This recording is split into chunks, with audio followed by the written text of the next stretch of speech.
Hey folks, this is Mackenzie Lambert, joined here with John Cleveland. Hi everybody.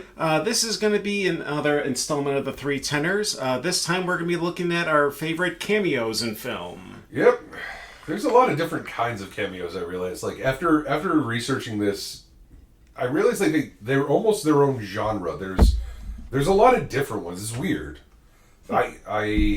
Did you see that? Did you come across that in your I guys? can't say I didn't know. I just usually picked ones that were, I guess you could say, kind of like Easter eggs, where if you know, you know. If you don't, then... I think those are the kind of the best. I kind of lean that way, but I ended up taking a bit of a spread. Okay. I came across, there's, if you're a bit of a tangent here, there's where the actors just playing themselves. The perfect example there would be like Bill Murray in Zombieland. Ocean's 12. Ocean's 12, Bruce Willis's... No, well, Bruce Willis is a character. That's different.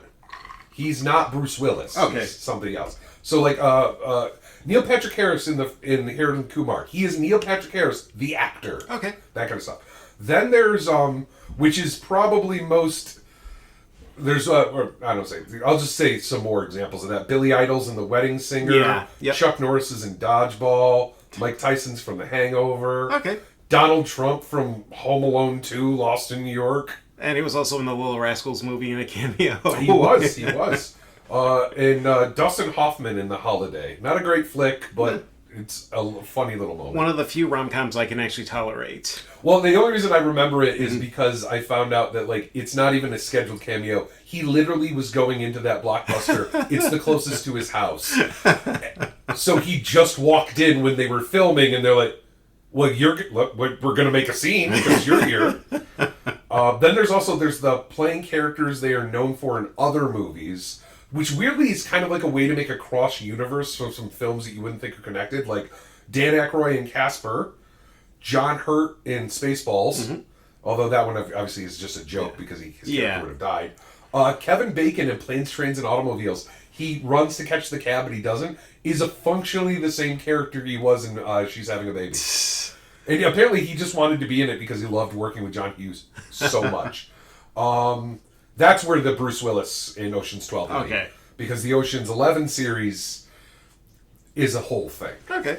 I think. Maybe he does play Bruce Willis. I can't remember. It has been a minute since I saw it. Sarah Michelle Gellar was in She's All That because she was on set visiting her friend, now husband, Freddie Prinze Jr. Then there's also the Hiding in Plain Sight, which coincidentally would be Bill Murray in Dumb and Dumber 2, where he plays his roommate who is wearing a full like hazmat suit, like you don't know it's him. Like Kate Blanchett in Hot Fuzz. That one will be on my list. Surprise, surprise. The other example that's more recent and probably better known is Daniel Craig is in Star Wars: The Force Awakens. He's a random stormtrooper. So you wouldn't even know. No. And then finally, the last kind of category I noticed was creators in their own world. So like Martin Scorsese's got a cameo in Taxi Driver. Stephen King is in Maximum Overdrive. And also the new sequel to the It Chapter 2. Yeah. Stan Lee is probably the best example of this, if we're being honest, is Stan Lee in all the Marvel movies. Yep. So... those aren't my picks, mind you. Those are just kind of the weird categories I realized. I didn't realize cameos were so dynamic. I did notice that there is perhaps another category where like they're just actors in very small roles that are kind of a little beneath their pay grade. All right. But I didn't choose those because I really don't know if those are true cameos or just a small role. Like the example I would give there is like Will Ferrell in Wedding Singer, or on Wedding Crashers. Yeah. Is that a cameo? I feel like that's just a role. Yeah. So, but it's an arguable point. Okay. All right. So, Mr. Hills. Let's go ahead and see what Rob Hill's selections are. Let's see. Number 10, Frank Sinatra, and this was for Cannonball Run 2. Yeah. I mean, he does play Frank Sinatra. Though they call him Frank, but never Mr. Sinatra, I think, or something like that. Yeah. So it's suggested that, is it that he's Frank Sinatra, or is that he's a gangster who's wink, wink, nudge, nudge, played by it? I like that movie a lot, and I don't think I would have thought of that, but that's a good call, I guess. Number 9, Gary Busey in Fear and Loathing in Las Vegas. He was the highway patrolman. I am fucking well aware of who he was. Yeah. Can I just Just a small kiss. I'd like to point out, too, and I've said this before, we're recording in my apartment, so there's posters on the wall for The Dark Crystal, Blues Brothers, The Good, the Bad, and the Ugly. 3 films I just love to death. However, what I failed to mention in the past is there was a giant painting I did in college of... Raoul Duke? Yeah, well, of Johnny Depp in Fear and Loathing as... it's actually right before that scene, now that you say that. Because it's the minute he's yelling, "Can't stop here, it's backcountry." Yeah. So I think that's before the scene. Well, maybe not. Number 8, Bruce Springsteen in High Fidelity. It was going to be on my honorable mentions, but yeah, I get it. Number 7, Hugh Jackman as Wolverine in X-Men First Class. That's another one. I didn't put it because technically that movie is in the universe of another he's in. So I don't know if that counts as a cameo to me. But whatever. Mm-hmm. Yeah. Let's see. Number 6, Orson Welles in The Muppet Movie. Wow, I forgot about that. I mean, you could have done Orson Welles in Transformers, the movie, but... Again, it's a role, not a cameo. Yeah. Number 5, Chuck Norris in Dodgeball. I called it. Number 4, here's a great one. Marcel Marceau in Mel Brooks' silent movie. I keep forgetting that this man is just like, yeah, good pick. Oh, that's right. I need to express to you how much of a pretentious man, film critic I am. Okay, I mean, it's a good one. I'll give him credit. It's whatever. Number 3, Bruce Willis and Julia Roberts in The Player. This is the Robert Altman film with Tim Robbins as the film producer. Huh. Unfamiliar. Yeah. All right, well, Bill Murray for number 2, Bill Murray in Zombieland. Yeah. Yep. I didn't love it as much as everybody else seemed to be obsessed with it. Like, if you go online and Google greatest cameo of all It's time, always going to pop up. It's the number one. Like, it's just a thing, like, I'm like, it's a good cameo, I just think there are a lot better. Specifically 10. And number 1, this is a bit of a head scratcher. Marshall McLuhan in Annie Hall. I don't. No, I don't like Woody Allen, I don't like Annie Hall, and I don't like that pick. Yeah, it's just one of those where it's like a meta moment where they're discussing the producer and then Woody Allen pulls in the producer for the scene. Sure, but like, is that a cameo or is that a joke? Yeah. Like, that's like saying a cameo is, if Steven Spielberg, or actually, I don't even know a good example, but like, I'm sure he's in one of his own films. Yeah. Is M. Night Shyamalan, like, does that count? That he has a little micro scene in all of his movies? I guess he's not the director, though, in them, so... No. I don't know. But I don't like neither that. is Scorsese. He's not really the... No, you're right, he's a character. Yeah. That's fair. So, I don't know. I just didn't like that one as much. I get it, though. It is meta, because he is the... Doesn't Mel Brooks play the director of one of his movies? I feel like he does. Probably, but it's probably one I haven't seen. Yeah, because...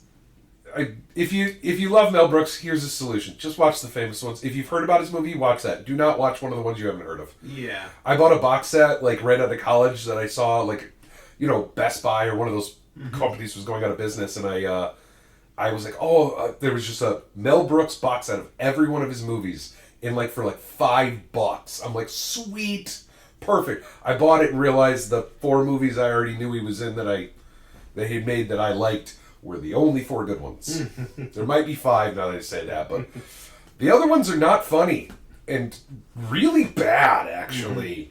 Like, he just had good days and not good days. It was really surprising, but regardless. Yep. I feel you want to go ahead and share your cameos? Absolutely. And I'm going to skip my normal, I have 10,000 honorable mentions because I kind of already went on my little tangent about different kinds. So, right to the meat of things. Number 10, and I am upset he did not pick this one. Okay. Because you want meta, you want interesting, this is up there.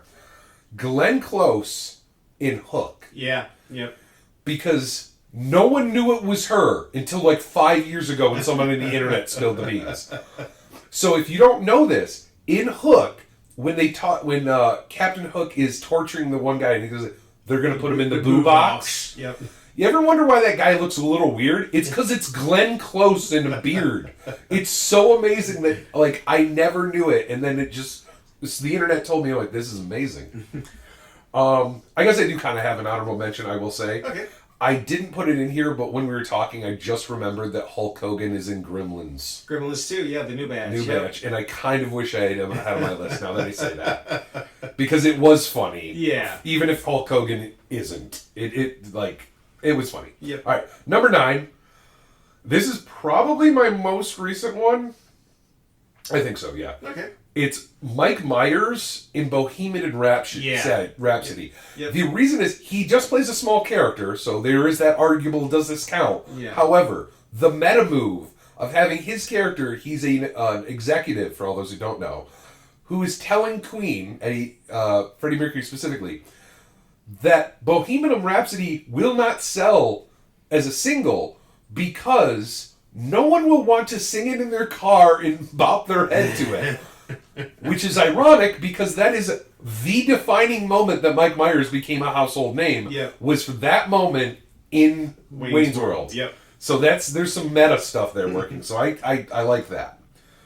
Number 8, another one that is not meta, but it's a funny cameo. It's more like actually 10 in this regard because a lot of people didn't realize it. Jimmy Buffett in Jurassic World. Yep. The part I love about that is, you know the meme from Jurassic World where the dinosaurs are attacking and that one guy just picks up both margaritas and like runs, and then the internet had that whole meme of like, well, these cost $17 each, I'm keeping these. I don't care if pterodactyls are attacking. That's Jimmy Buffett. Because when they asked him if he would allow them to use Margaritaville as like one of the attractions, he said yes, but 2 conditions. He had to have a cameo, just be in the crowd. He didn't want to talk. And that they just had to give him margaritas. Because he wrote the song because he damn well likes the drink. Yeah. So that's why he did it, is because he was just preparing for the next scene and didn't want to have them make more margaritas. I just love it because a lot of people don't realize that's Jimmy Buffett in the meme. All right, next. This is probably one I don't think... I'm surprised it's not on his list just because it's so obvious. Bob Barker and Happy Gilmore. Yeah, yep. I love... Adam Sandler had a lot of cameos, the previously mentioned Billy Idol and stuff, but realistically, there will never be a better cameo than watching Bob Barker punch out Adam Sandler. It was amazing. Watching him swear... When I was in high school and first saw it for the first time, I probably almost pissed myself. It was amazing. All right. And now I realize that I'm pretty sure the actor who played Captain Kangaroo is actually in Black Dynamite, and I didn't credit him. But I also don't know if it was the actor or just a guy who looked like him. I'll have to look that up. Yeah, because I don't know if the guy who played Captain Kangaroo, he died like a while ago. I thought so too. Yeah. I thought so too. But I also was like, that also feels like one of those things like we didn't realize, but he is alive. Yeah. So whatever. Because there's a guy who don't know in Black Dynamite. They go around the pimp council naming all the pimps, and one of these is a Captain Kangaroo pimp, and it just looks like Captain Kangaroo.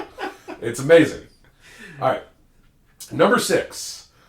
This is the most clearly defined cameo. This is the one that is the smallest role, but so amazing.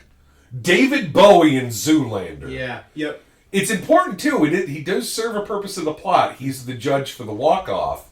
However, I'd like to, with an honorable mention to Billy Zane, whose cameo happened right before them. But I'm sorry, I love Billy Zane with the deepest part of my soul. However, on the Mount Rushmore of the world, Billy Zane is nowhere near David Bowie.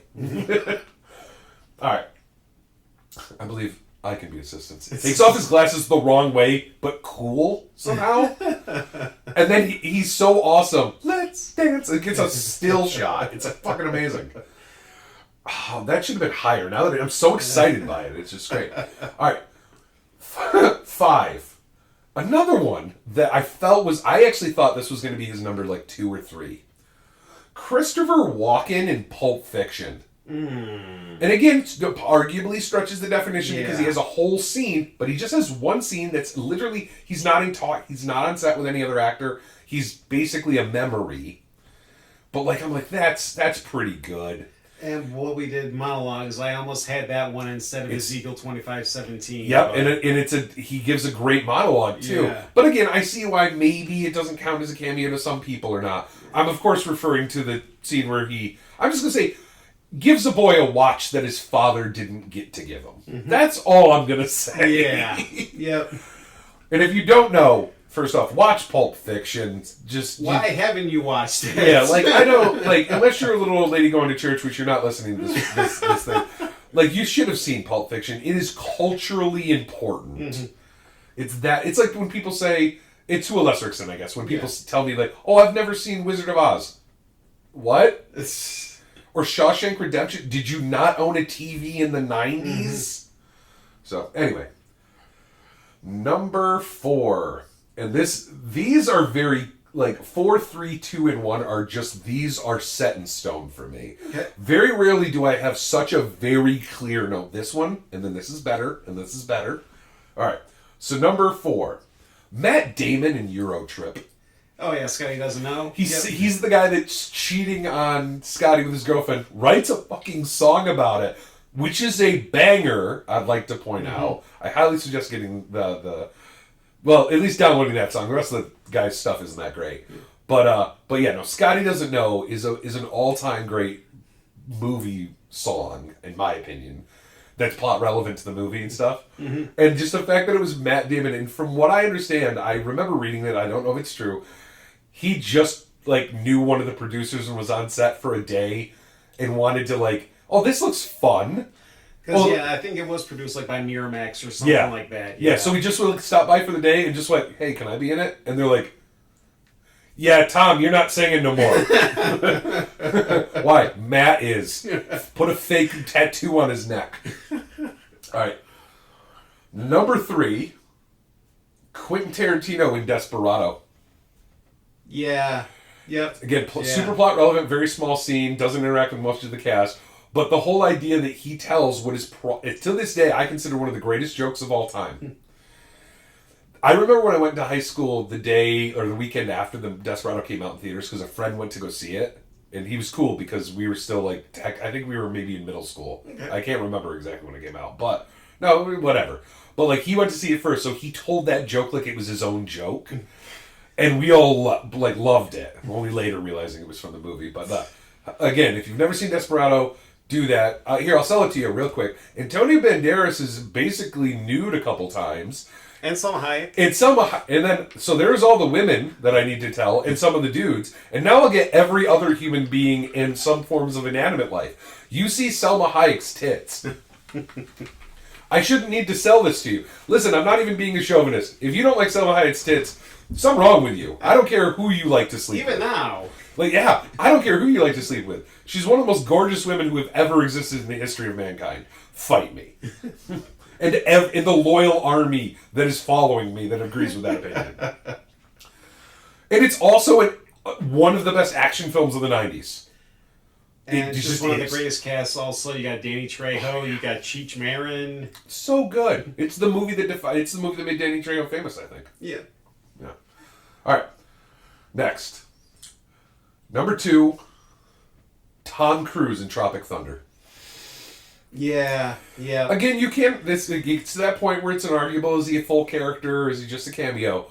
But the fact that he puts on the fat suit, all that makeup, and just listen, I do not like Tom Cruise as a human being for several reasons. I'm not going to get into now. Not the point. But he is just really good at acting. It's just hard to say he isn't. Except the Mummy movie, where I don't understand. That was just too much of him in control. But regardless, if he's able to take himself to this level, like he knows he's a joke.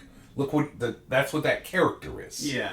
So I give him huge props for that. And again, that movie's hilarious. Everyone's seen it. I don't know if it's aging better or worse. It's still weirdly topical.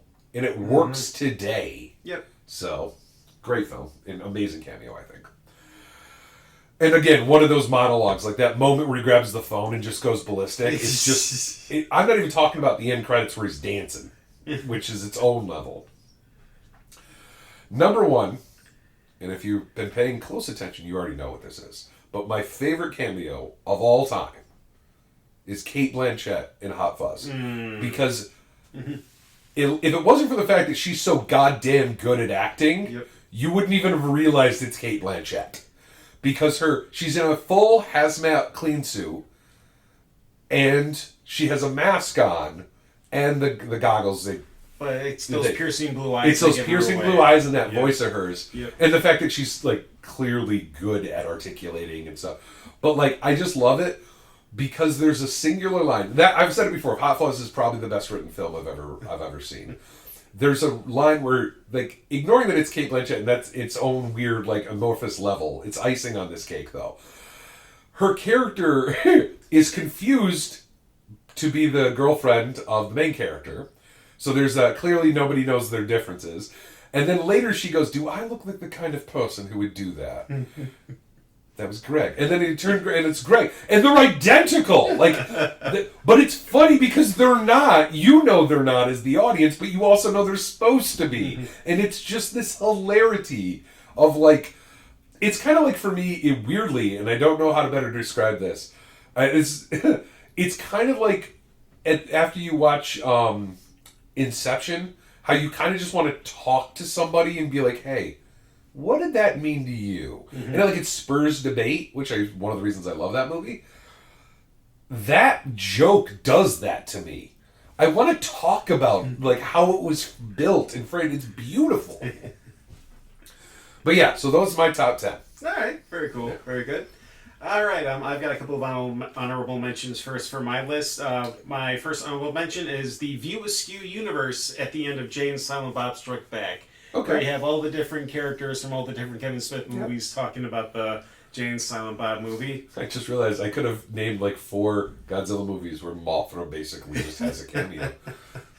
And my last honorable mention is David Letterman in Beavis and Butthead Do America, because there's the scene where Beavis and Butthead are with these 2 old guys that look exactly like them, implying that it's their fathers. Yeah. And it's David Letterman doing the voice of the fathers. Oh, okay. I would have said David Letterman and Cabin Boy. Yeah, that was another one. But, you want a monkey? God damn, I hate them fancies. Such a wild cameo. I wish I would have remembered. It might have been in the top 10. All right, so for my first proper number 10, this one is a Before They Were Famous cameo. Before he was in The Daily Show, Louis Black made a cameo in Jacob's Ladder. No. Yeah. Where? This is after the party scene, and then Tim Robbins is burning up. They have to put him in the ice bath. Mm-hmm. When he wakes up in the ice bath, the doctor with him is Louis Black. Really? Yeah. Ooh, maybe we need to do a top 10 before they were famous. Yeah. That would be interesting. For that. Yeah. Put that in your back pocket. Stay tuned, folks at home. Let's see. Okay, for my number 9, this is a pretty good one. Huey Lewis in Back to the Future. Yeah, he is. I forgot about that. That is a good one. Yeah. Sorry, boys, you're just too loud. Yeah, that's great. He's like a gym teacher. It's so fantastic.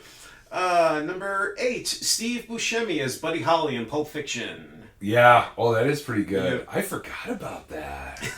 And it's ironic, too, because in Reservoir Dogs, he was complaining about waitresses and having to tip, so now here he is playing a waiter. Yeah. That's Quentin for you. Number 7, I had Hugh Jackman as Wolverine in X-Men First Class. Okay. Like I said, I personally kind of view it as more, he's just a character in that universe, because they have all the... But, like, I saw it when I Googled some lists, because I wanted some, this isn't something I know off the top of my head. Mm-hmm. So, he was definitely high on a lot of people's list. Yeah. I think I would have, there was a couple, when I saw that, I'm like, I feel like if you like that one, there's a couple, like Captain America, Loki turns into Captain America to trick Thor once. Does that count? Like, you know what I mean? Yeah. Or the whole Matt Damon and Liam Hemsworth is Loki. Yep. Yeah. Anyway, you go on. So I apologize. No, that's okay. No. Let's see. Number 6, Dan Aykroyd in Indiana Jones and the Temple of Doom. Because he shows up at the very beginning. When they're trying to usher Indy onto the plane, he's the one that's guiding them to the plane. Wow. It has been a while since I've seen Temple of Doom. Yeah, and it's funny because it's like a 1941 reunion of Aykroyd with Spielberg. Yeah. Aykroyd has a wild career. Yeah. Number 5, this is from Casper. You mentioned Dan Aykroyd as Ray Stantz. I went with Father Guido Sarducci. Oh, wow. That is a good one, yeah. I forgot about him. I used to have such a interest in him. Like I always wish that SNL had made like a Father Guido like a best of, best of, yeah. like they did for like the actors. Mm-hmm. I don't know. I don't know. I always just cracked up at his stuff. Like he was just one of those characters that just always nailed it for me. Mm-hmm. I always wanted him to talk to John Lovitz's Devil. That was my dream show, and it never happened. Yeah, that's the ticket. Yeah. Number 4, Samuel L. Jackson as Nick Fury in Iron Man. Just because that kind of set the... I get it. Yeah. I get it. Again, I can't put it in the same category. Personally, I view that as something different, but I do understand. Yep. I fully understand that one. Number 3, this is... Hot Fuzz but it's Peter Jackson as Santa Claus who stabs Simon's neck. Yeah. He also is Lord of the Rings, but it's such a blink and you'll miss it. So yeah. And also just a special note: Peter Jackson's one of the pilots that shoots down King Kong in his version of King Kong. Yes. All right, number 2. For people who didn't realize that Glenn Close was in Hook, many people don't realize Phil Collins is in Hook as well. Yes, he is. He doesn't have such a bombastic role, I'll say, but yeah. But it shouldn't surprise me because he was a child actor, so here he is. Yeah. Yep. And my number 1, I have John Hurt from Spaceballs, just because I love it. Yeah, no. Again, I saw it as more of an in-joke, but even it's on my list. I had my nominations. I thought it was amazing. I've said it before, and I'll say it again. Spaceballs is the best Star Wars movie. Mm-hmm. Yeah. Yep. I can't argue against that.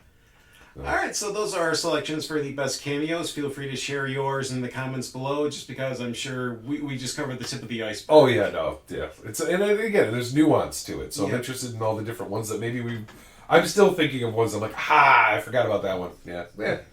All right, so until next time, this is Mackenzie Lambert, John Cleveland, signing out. Bye. All right.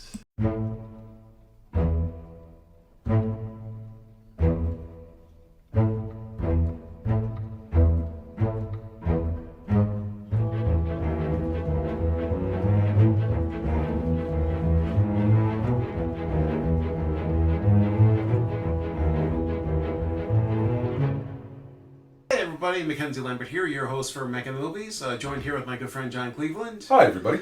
This is going to be a new installment of What a Year, and this is going to be probably one of the biggest years in cinema, 1977.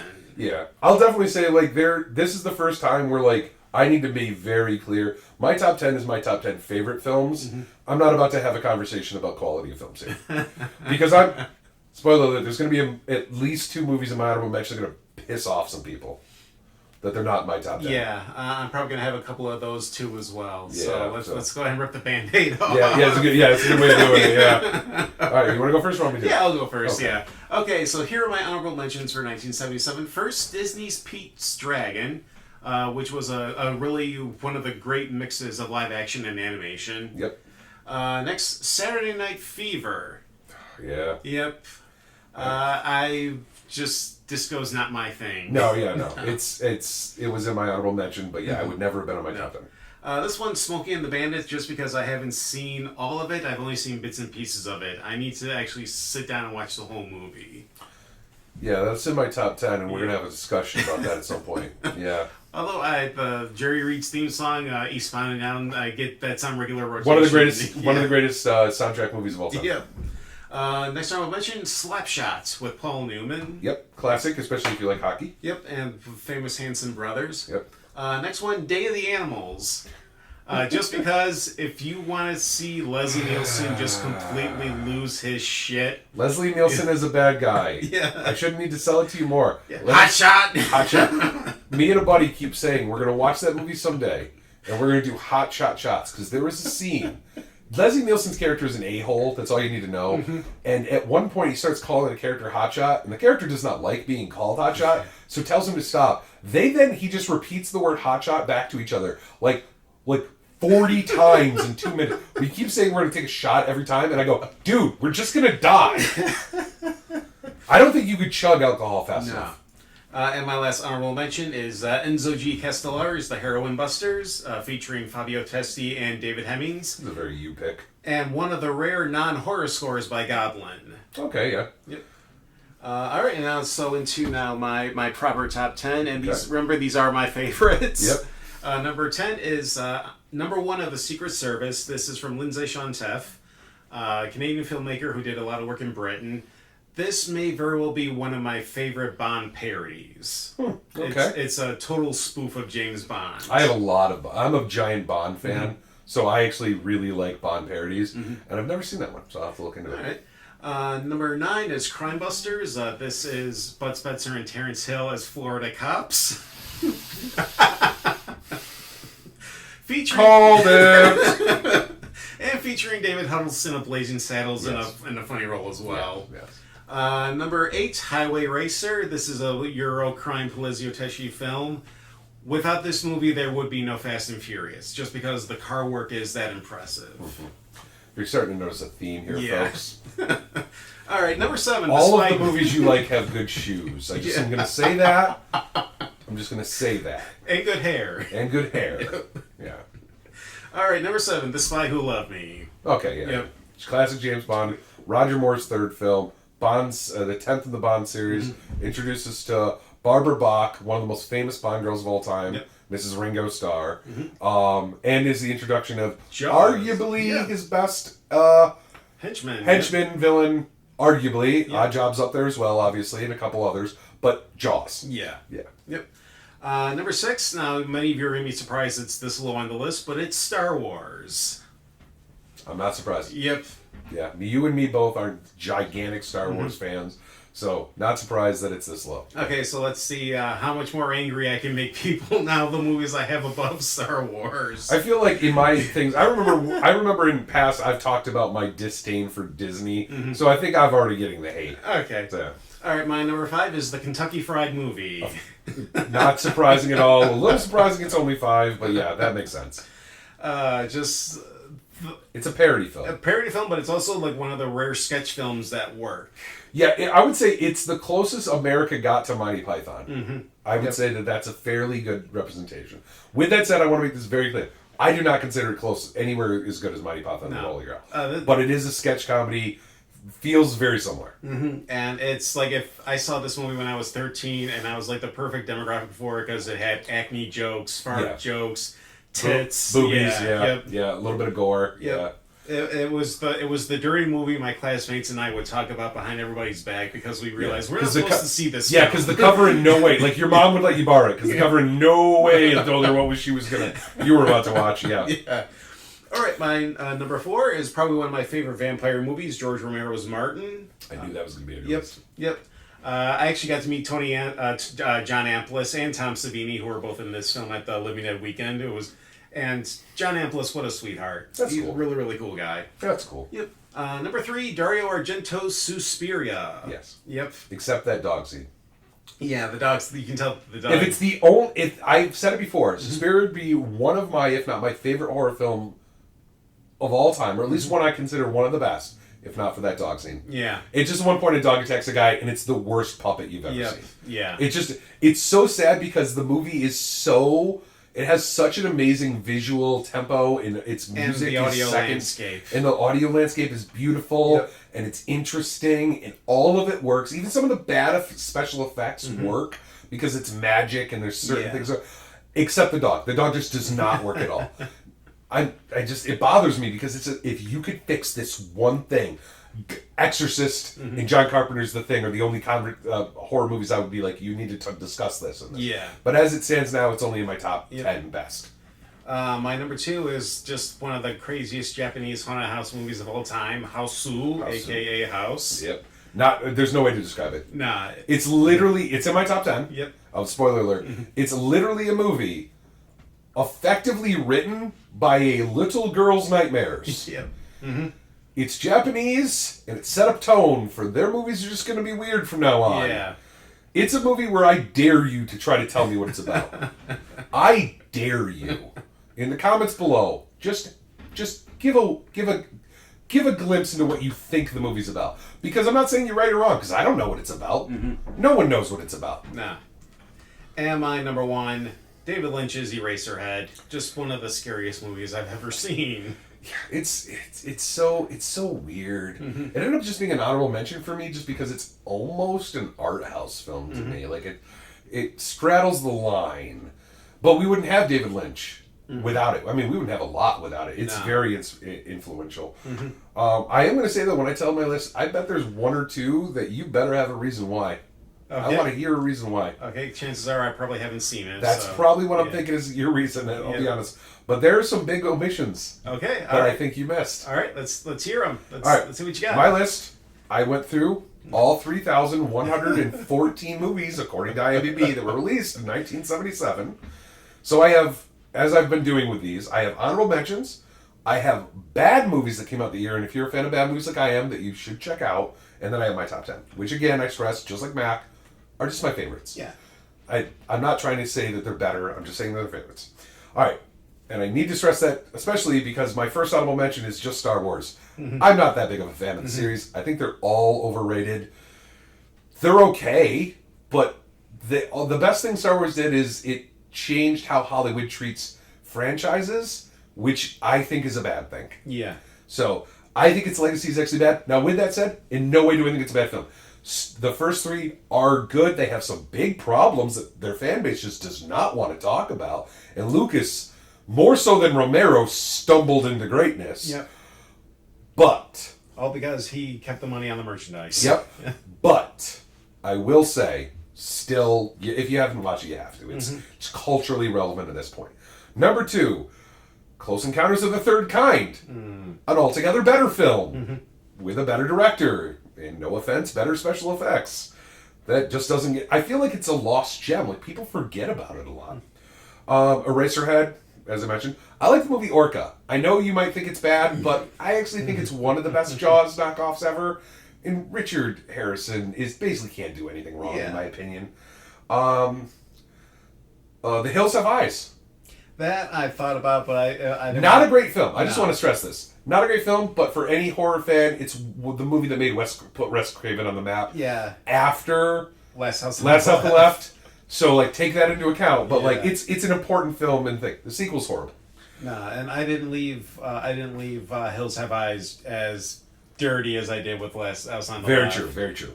The Rescuers, an animated film that I loved as a kid. And only realized much later that my parents and eventually my brother, because he gave it to my nephew, have a copy that still has the porn clip in it. Oh. Yeah. So for those who don't know, you know how there was that controversy when Aladdin, or was it Lion King spelled... No, Aladdin spelled... supposedly SFX. It spelled sex in the sky from the dust. Yeah, it wasn't. It was SFX, the name of the company that did the special effects. There's no actual thing. What is real... is in The Rescuers, there's a point where they're mice. That's all you need to know. They're mice on the back of a pelican. It's like their travel transport. Or a seagull, and he's dive bombing. By the way, the seagull's voice is almost identical Seagull from Reusing Assets as the one who was in The Little Mermaid. But he dives through a city, and there's a window that goes by, and your brain clicks that there was something in that window, like, oh, it must have had like a white shirt. There was something. When you stop and go frame by frame, it's the one of the windows, instead of having like mice people doing their thing, it's a still of hardcore pornography. It's just an image of hardcore pornography. And it was released. And you can buy it, and I'm letting you know if you get your hands on one of those VHS tapes, they're worth quite a bit of money. But I had to bring that up. Pete's Dragon, as you mentioned, the Kentucky Fried Movie. Rabid. No, that one Cronenberg. I yeah. Oh, jeez. I think the earliest Cronenberg I've seen is Shivers. Rabid was right before that. Yes. So, yeah. Jabberwocky, a very weird movie with Tim. Yeah, it's very weird. It's just weird. It's a weird movie. The Car, again, kind of a bad movie, but James Brolin in a really good underrated horror film that in many ways is also kind of a Jaws knockoff, if we're being honest. The Last Wave, Sinbad and the Eye of the Tiger. If it was either of the two previous Sinbad movies, it would have been in my top 10. Okay. It's just, even though it's got Carolyn Monroe in it, unfortunately, the guy who plays Sinbad isn't nearly as good as the other guy who was. And I love me some Harryhausen. It's not his best work. Okay. With that said, it's still 200 times better than everyone else's work. It's just not his best. Damnation Alley. To a lesser extent, Kingdom of the Spiders. I would probably put that in bad movies. Shatner, spiders. And if you don't like tarantulas, do not watch this movie. Nope, that's nope for me. And one of my favorite zombie films, if I'm correct, the film that started the Nazi zombie craze, Shockwaves. Peter Cushing in Shockwaves. Frozen Dead, 1964, 65. Oh, was the first? The first Nazi zombie. Well, Shockwaves is important. I was going to say, the best Nazi zombie. Yes, Shockwaves is actually really good. If you like zombie films or Hammer films and you've never seen Shockwaves, which is not a Hammer film, it's just Peter Cushing, watch it. Trust me, the ending is a little not as good as it could be, but... And the Nazi zombies are actually scary. They're terrifying. Yeah. That scene where they come out of the water in unison is terrifying. And from the same director as Return of the Living Dead Part 2. Yes. All right, so a couple bad movies to throw in there just because I love me some bad movies, and you should too. They're a lot of fun. First, these are no order as always things, but this, if you're only going to watch one of them, watch this one. Death Promise. It's a kung fu flick, and it's hilarious. It is just under the surface of as good as like something like Miami Connection or Samurai Cop or New York Ninja. It's just below them, but it's so close. Deathbed, the bed that eats, which is this whole... One of the favorite Patton Oswalt bits. I was going to say, Patton Oswalt has a very famous bit about it. I'm going to tell you though, he really went hard on the director and everyone who's ever worked on it. Boy, should he not. One of the guys who's in the movie, he's also like a key grip in it and a couple other movies, is like a guy who was like, he's wanted for war crime or crimes against the state in like Somalia because he was flying in and saving people from getting killed and flying out. Like he's an amazing, like I think the UN or something like gave him an award. Like he's an amazing human being. So not everyone who worked on Deathbed That Eats is a bad person. With that said, it's a movie about a killer bed. So please understand, it's a bad movie. Yeah. If you haven't seen it though, it's almost like a cult classic in the horror or the bad movie community. It was almost like had an urban legend. It was lost for a very long time. Yeah. Tentacles, which is a Jaws knockoff about a giant octopus. Goliathon, aka the Mighty Peking Man, which is notable for two things. Basically, it's a King Kong knockoff, functionally, except it's more like a caveman than a giant caveman than an ape. Two things of note for this movie. One, the woman love interest is also is a jungle girl who's like. You end up finding out whose family crashed there, so she explains why she's white in the middle of the jungle. Her top does not stay on a lot, not by intention. It's clear they just gave her a really small top and told her to run around a lot. So if you're looking for nip slips, this is Nip Slip the movie. Follow that up with, it got a little of notoriety because of all people, Quentin Tarantino released a series of movies that like he liked growing up. Like his Rolling Thunder. His Rolling Thunder production, and this was one of them. This is wild to me. It's wild to me. Breaker Breaker, Day of the Animal, as you mentioned. The Last Dinosaur, another one with a banger song. Empire of the Ants. And last but not least, P.D. Wheatstraw, which is all you need to know is a Ruby Ray Moore movie. You don't need to know anything more. Though it does help to know that in this one, he's the baddest pimp of all time, and when he dies, he wants to stay alive, so he agrees with the devil to marry his ugliest daughter. So he can come back and live forever and like have all the powers of that. Rat soup eaten. Yeah, it's a Ruby Ray Moore movie. You either love him or you hate him. There's no middle ground. So those are some great bad movies to watch. Now, for my top 10. I'm just gonna if we've already talked about them, I'm just gonna give you the name and move on. Yep. Number 10 is House. Yes. It's so weird I have to put it in there, but it's at the same time I can't say it's above 10. Yeah. Number 9, Oh God, with George Burns. George Burns in the best portrayal of God I've ever seen on film. I just want to make this clear. If you haven't caught on, I've said this before, but I don't want to be controversial. I'm not a fan of organized religion or religion in general. I'm an atheist, and I love this movie because if the character of God, the narrative character of God existed, I would want him to be George Burns. And I think that the authors or the writers had kind of that wink because, yes, he has some of the tropes of it, but he has such of the most beautiful answers to certain questions that are proposed to him. Because if you don't know, the whole premise, and eventually he was popular enough to have a sequel, John Denver, John Denver, plays a mild-mannered like store clerk who just one day meets God. And it's just George Burns. So he does perform a miracle to prove his point. And then he goes, why did you prove me? Well, you're the next Messiah. I want you to tell the world about me and what I want them to do. And no one believes him, and he's kind of played like as the media hawk, like they think he's a moron. But then he does predict something that was going to happen, kind of is a thing. Mm-hmm. But it's a fun little movie. You know, it was made, 1977, so don't expect a lot of like important things. I don't think they discuss racism and stuff, but at the same time, it's a lot of fun. Plus, the idea that God is this short, old comic who just chain smokes cigars is somehow funny to me. 8, Suspiria. Mm-hmm. Be much higher on the list if it wasn't for that fucking dog. Mm-hmm. 7, The Spy Who Loved Me. We've already talked about it.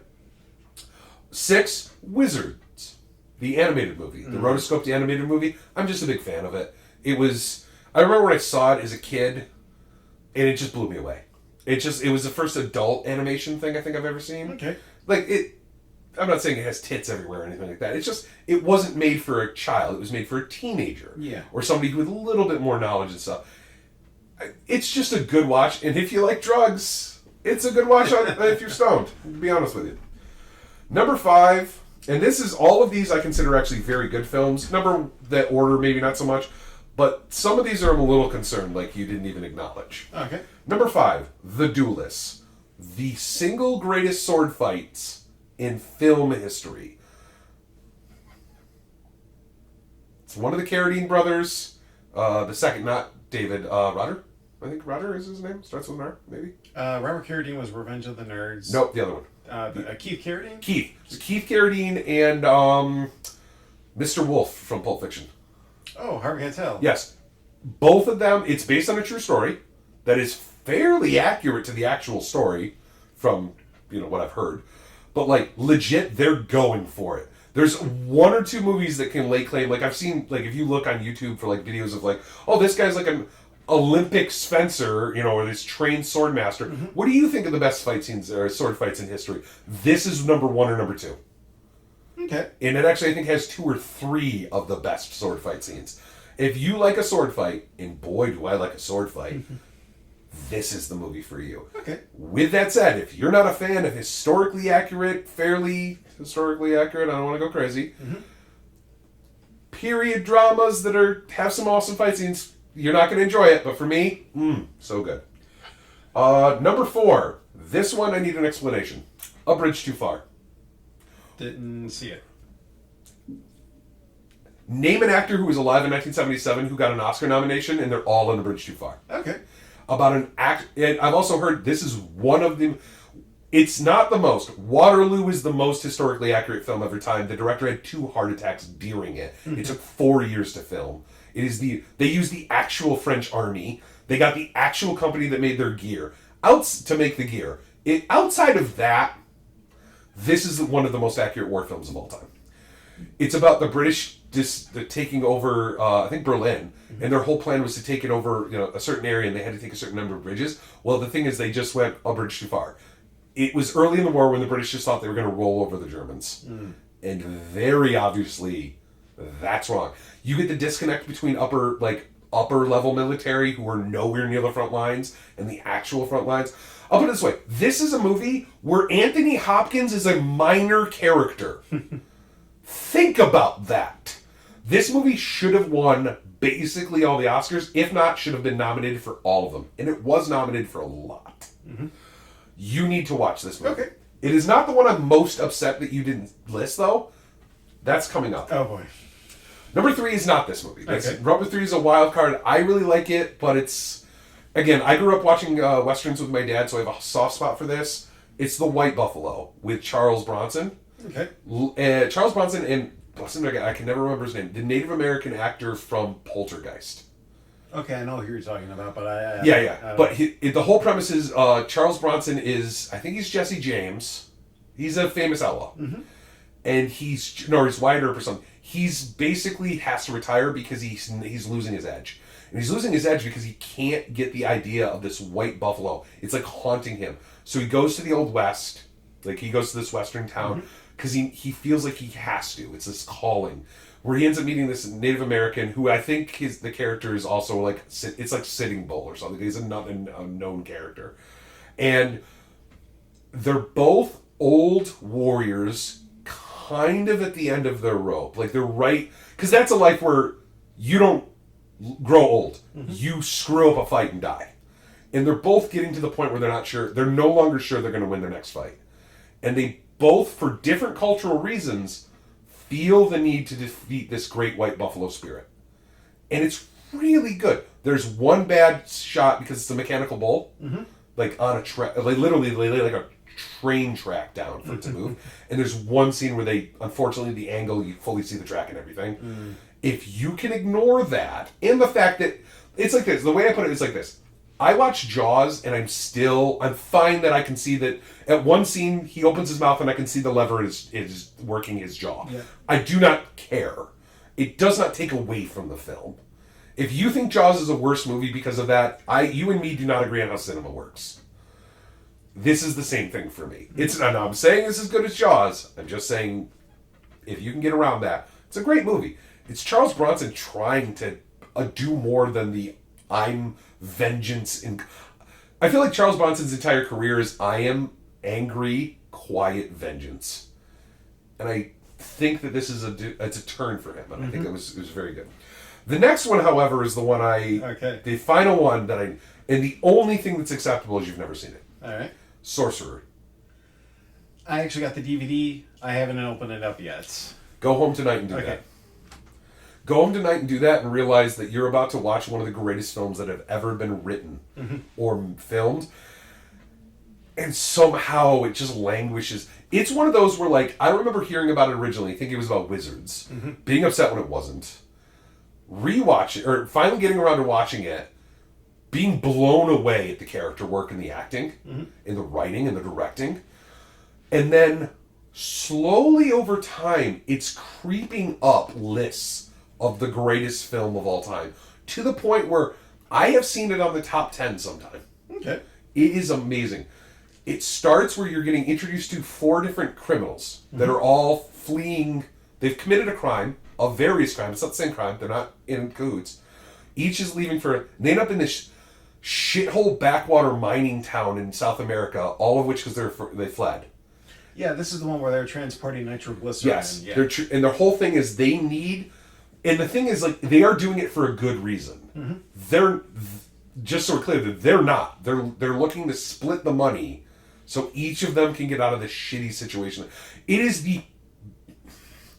is one of the best, if not the best, One Last Job movies without being a One Last Job movie. Okay. If you know what I mean. Heist movies are almost all One Last Job, and I love me a heist movie.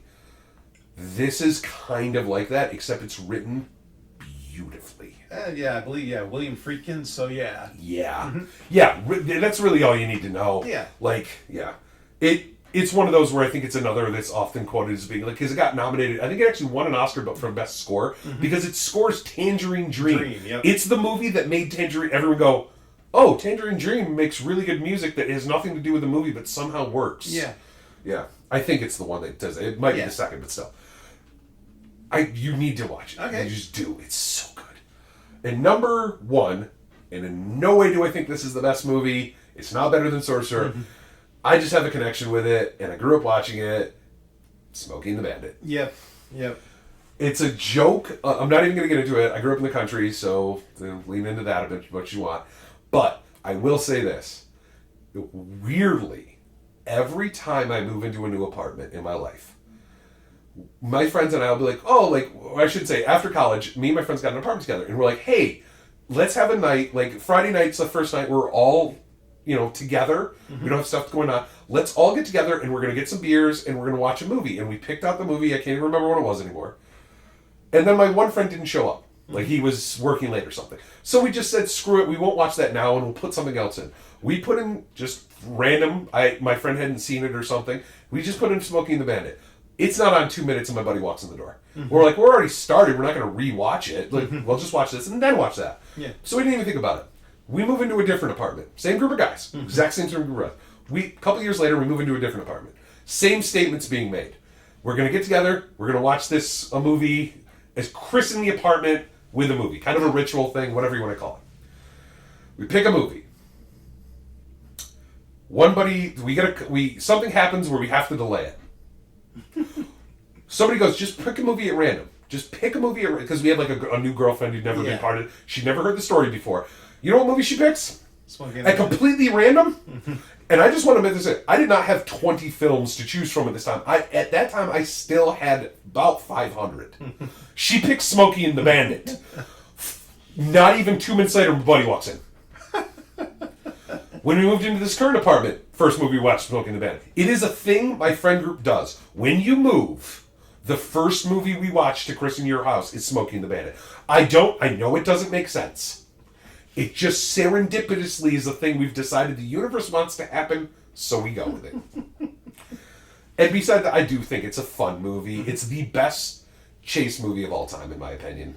And it's Joe Bob's all-time favorite movie, or at least one of them. So, one of them, yeah. It's a very Joe Bob movie. Mm-hmm. All the characters, I couldn't recast. I would not change a single character.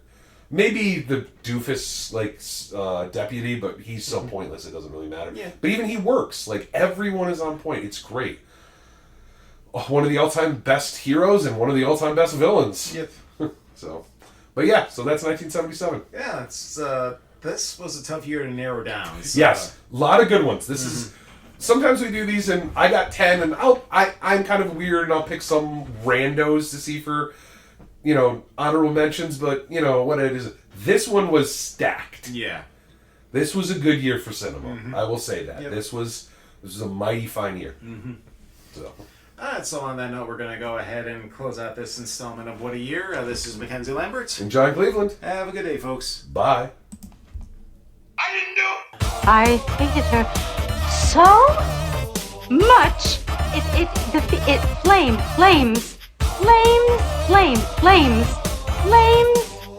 On the side of my face. I didn't do it!